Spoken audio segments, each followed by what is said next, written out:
MX Réflexion avec Cédric Soubeyras. Donc Cédric de retour en Supercross après quelques blessures en début de saison. Mais voilà, gros week-end pour toi. J'avais envie de parler de ça parce que je sais que là tu vas prendre la route tout de suite, il est tard. Tu peux nous expliquer ce que tu vas faire demain et pourquoi?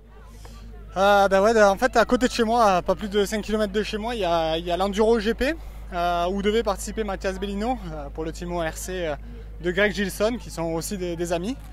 Et donc en fait j'ai pris la décision de rouler un petit peu en accord avec Mathias avec sa moto. Donc une moto qui sera aux couleurs de Greg Gilson, Gilson Track, parce que voilà, c'est contractuellement j'étais un petit peu obligé de faire ça, mais je roulerai avec son numéro 69 et sa moto personnelle. J'ai eu l'accord de mes partenaires, donc déjà d'une, c'est une bonne opportunité pour moi d'essayer un petit peu l'enduro et le cross-country, mais surtout de représenter un petit peu Mathias, qui est un ami d'enfance à moi, et ça m'a beaucoup touché son accident, et maintenant voilà, c'est la seule manière pour moi d'y rendre un petit hommage, et j'espère vraiment avoir un peu d'énergie pour briller demain quand même.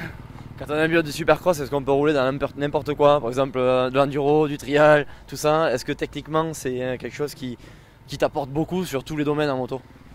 C'est vrai que le Supercross c'est un sport complet, on a des sauts, on a des virages, on évolue sur beaucoup de types de terrain, et c'est vrai que ça nous donne un gabage technique qu'on ne pourrait pas avoir qu'en faisant du motocross. Et voilà, après moi, à côté de ça, je fais beaucoup de moto, vélo, donc je travaille mon équilibre, mon côté trialisant un petit peu qui me manque.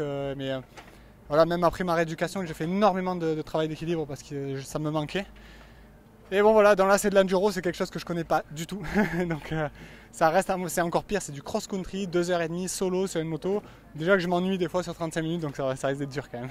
Ouais, tu parlais de la rééducation, justement, je trouve que tu es revenu très très vite. C'est quoi le secret pour arriver à ce niveau-là aussi vite? Le secret, c'est de se lever avec une chose en tête, c'est de revenir le plus vite. En fait, voilà, il n'y a pas de demi-mesure. Je me suis levé chaque matin avec une chose en tête, c'est être présent à la Tremblade.